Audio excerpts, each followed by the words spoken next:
Quiero agradecer su participación esta mañana en nuestro primer encuentro de este nuevo ciclo de Café Con, que este año, donde a propósito del enorme desafío que nos hemos impuesto como país, queremos abordar distintas aristas del proceso constituyente, invitando a nuestros socios y colaboradores a informarse y formarse para poder decidir en conciencia, que es el título de este ciclo, del cual tendremos 5 reuniones y esta será la primera. Vamos a hacer, como se hacía en la antigüedad, ladies first, y dejamos a Natalia primero para que nos comparta su exposición. Todo tuyo, Natalia, y muchas gracias por acompañarnos.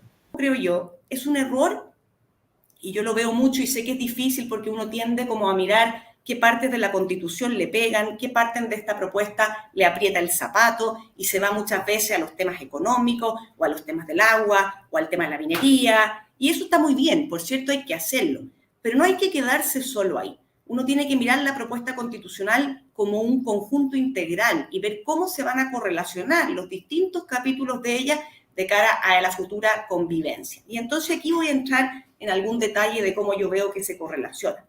En primer lugar, yo creo que es ineludible cuando miramos la propuesta constitucional, independiente seamos agricultores, de la industria silvagropecuaria, de la industria minera, de la industria de la innovación, mirar cómo va a funcionar el sistema de gobierno. ¿Y por qué digo eso? Porque al final todos estos sectores se van a ver impactados por las políticas públicas que el gobierno y el poder legislativo dicten en el futuro. Mirar cómo quedó el Poder Judicial, porque si yo el día de mañana tengo un conflicto, ¿no es cierto?, es en este Poder Judicial o sistemas de justicia, como se le llama, donde yo voy a tener que ir a enfrentar los problemas. ¿Qué pasa si el día de mañana una ley es inconstitucional y que afecta a mi sector? Por eso digo que no nos quedemos solamente en los capítulos o párrafos o artículos que se refieren netamente a la actividad económica. ¿Y qué pasa con el sistema de gobierno? Bueno, yo aquí tengo una visión bastante crítica. ¿Por qué tengo una visión crítica?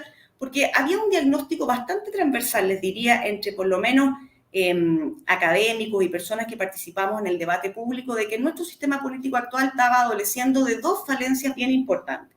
Una de ellas eran los problemas de gobernabilidad y el otro el problema de la fragmentación política. ¿A qué me refiero con eso? A que hoy día tenemos un parlamento muy atomizado, tenemos más de 20 partidos con representación parlamentaria, lo que no es necesariamente un problema, la representación es bienvenida, pero en la medida que tú la puedas compatibilizar bien con la gobernabilidad. Porque si de esa fragmentación se deriva que no somos capaces de tomar decisiones de política pública en el Parlamento y que a todos los gobiernos les cuesta muchísimo sacar su agenda, independiente de las diferencias políticas que tengan, tenemos un problema. Y esos 2 diagnósticos, gobernabilidad y fragmentación, se notan en políticas públicas muy concretas. No hemos avanzado en salud en 10 años, en pensiones, salvo lo que sea el pilar solidario o la pensión garantizada universal, y en materias de seguridad.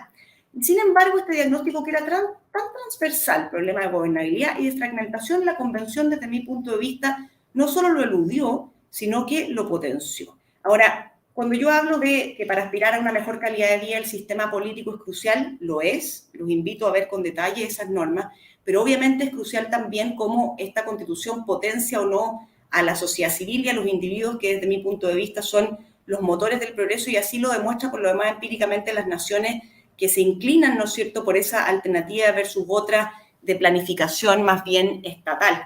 ¿Y qué es lo que hace la Constitución con las personas y la sociedad civil? Desde mi punto de vista nos debilita. ¿Por qué nos debilita? Porque nos quita libertad en una serie de materias, nos quita libertad, por ejemplo, para los derechos sociales, que son más bien preferentemente, si es que no exclusivamente, otorgados por el Estado. Nos quita libertad al restringir el derecho de propiedad, un derecho de propiedad que queda más debilitado frente a la Constitución actual. ¿Por qué digo eso? No solamente por las normas de expropiación, donde no se incluyó el pago al contado y en efectivo en caso de que no haya acuerdo, sino que nos pagan este justo precio que queda de liberación del legislador. Ese legislador que es parte del sistema político que tiene los problemas que les explicaba antes, porque debilita la propiedad sobre los recursos naturales que son sostén de nuestra economía. O sea, sobre el agua, el título que nos van a otorgar para explotarla no nos da derecho de propiedad, pero además un título incomercializable. Incomercializable. Esto no es que esté sujeto a una prohibición de enajenar temporal o que le tengamos que pedir permiso al Estado para transarlo. No, no se puede transar. Por lo tanto, si el día de mañana yo vendo un campo donde el agua es esencial o una faena minera y tengo derechos de agua con este título administrativo, bueno, la persona que lo va a adquirir va a tener que tramitar un nuevo permiso, porque yo no puedo comercializar ese permiso y eso tiene enormes consecuencias para el desarrollo de proyectos futuros. La minería queda en un estatus en términos del Estado muy parecido al de hoy. Las minas pertenecen al Estado, pero no hay regulación alguna para los privados para que la puedan explotar o explorar. Entonces, versus la Constitución actual, que sí otorga una regulación con concesiones, con derecho de propiedad sobre las concesiones y además concesiones que la otorga el Poder Judicial, no la autoridad administrativa. ¿Y qué quieren que les diga sobre este Estado planificador o Estado mucho más activo en la economía? A mí esto me preocupa, no solo porque le resta espacio, ¿no es cierto?, al emprendimiento, y cuando digo le resta espacio porque en esto no podemos de nuevo ser ingenuos. El Estado tiene mucho poder, entonces si no hay reglas, por ejemplo, para que el Estado cuando actúe como empresario se rija por las mismas reglas que los privados, no está esa regla, los incentivos son perversos. O sea, la cantidad de subsidios cruzados que el ente estatal puede darle a empresas regionales o municipales o empresas nacionales del Estado son enormes, ¿ya? Y que pueden acarrear competencias desleales. Las autonomías regionales indígenas, y las autonomías territoriales indígenas eventualmente también van a poder endeudarse y contratar empréstitos. Y cuando esos empréstitos no sean pagados, no sean solventados, ¿quién se va a ir a poner? El Estado. Y los recursos fiscales no son, como todos sabemos, no son indefinidos, son finitos, ¿ya? Y entonces la posibilidad, en el fondo, de una región de endeudarse para que una empresa estatal desarrolle una determinada actividad posiblemente va a ser más amplia, ¿no es cierto?, que la que tienen los privados, pero comprometiendo con ello el crédito del Estado y con ello el pago de intereses, y son recursos que se destinan a esos fines y no a los fines sociales que nosotros creemos que es donde tiene que poner los recursos el Estado. Yo solamente quisiera recalcar, para ir cerrando, lo preocupante que es que se haya debilitado el derecho de propiedad. Cuando uno mira índices mundiales, como por ejemplo el de la Property Rights Alliance, uno ve una correlación muy robusta entre protección del derecho de propiedad y desarrollo y progreso de las naciones.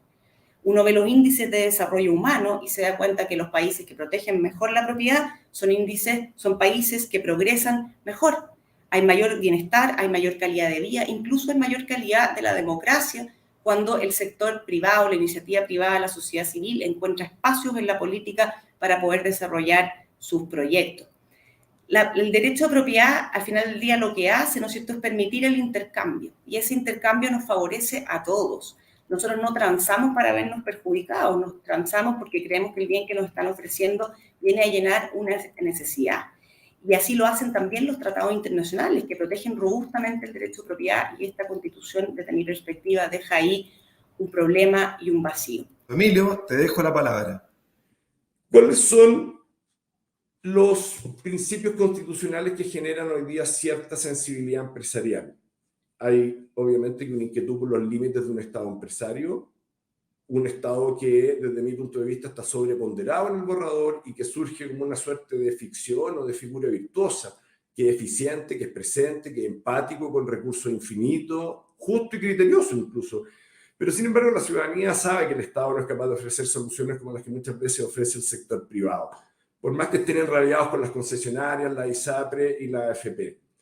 Y la otra preocupación o sensibilidad, creo yo, que es la reformulación de la estructura económica y política del sistema libre mercado, con el riesgo de una pérdida de competitividad. ¿Cuáles son los sectores, por estos principios constitucionales que están ahí en la lámina, los sectores que están más probablemente complicados? Son minería, forestal, servicios, previsión, agrícola, el pesquero, sanitaria, sector eléctrico, y cada uno de ellos por distintos cruces que estos principios constitucionales pueden tener. Hay una encrucijada empresarial evidente, y es cuán activos o pasivos ser frente a lo que se está en juego, debido a que hay una delgada línea para no ser acusado de orquestar una campaña de rechazo. Hasta ahora, y por la experiencia personal, lo que yo veo de muchas compañías son conversatorios generales que abordan de manera neutra los aspectos específicos del borrador sobre la industria en la que operan.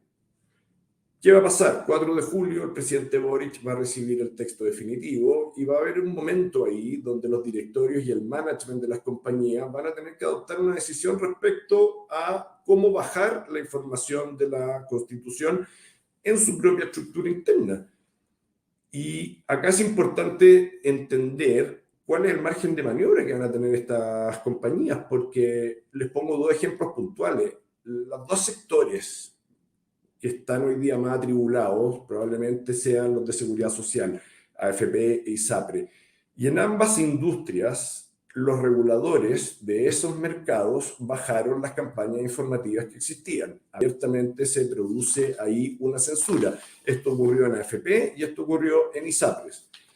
Y finalmente, entender que independiente de los resultados del plebiscito de salida, hay cosas que esta Constitución no va a resolver.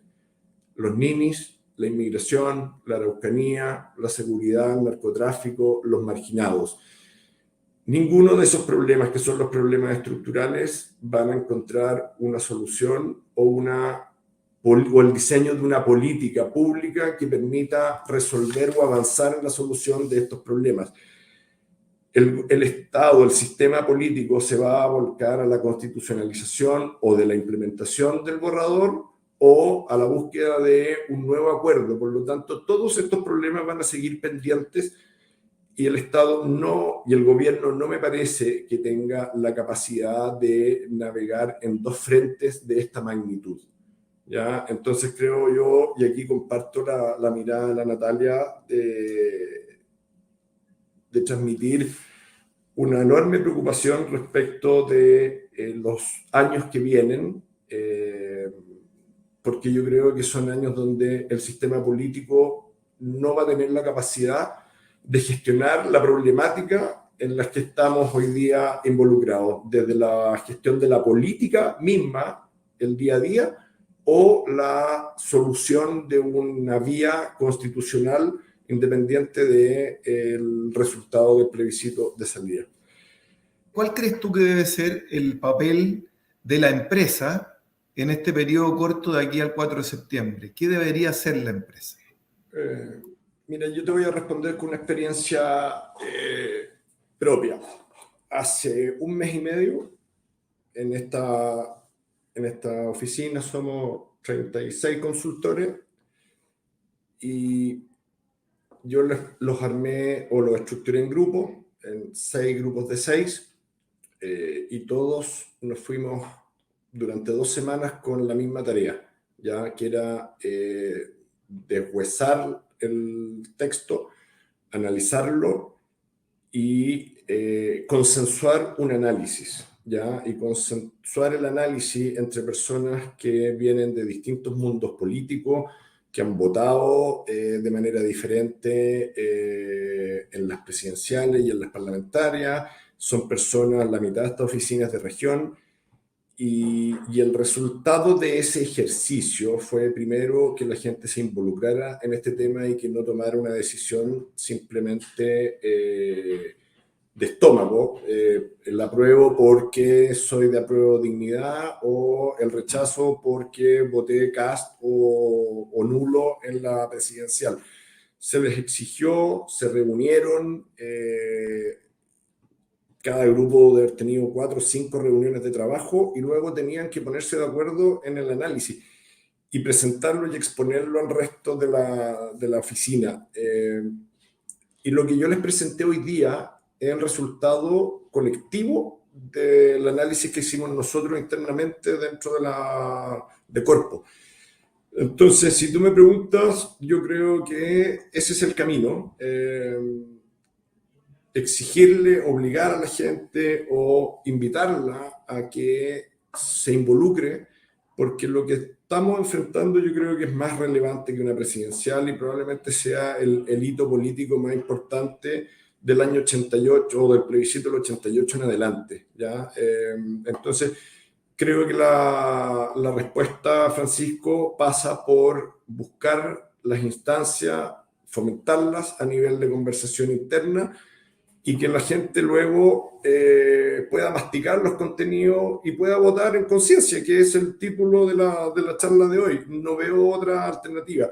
Obviamente que va a haber un montón de personas que ya tienen el voto resuelto y van a votar simplemente por osmosis, porque ya se hicieron una idea del proceso en fin, pero creo que desde la responsabilidad empresarial, el camino que yo veo es ese, es generar la instancia de discusión, de análisis, de debate al interior de las compañías.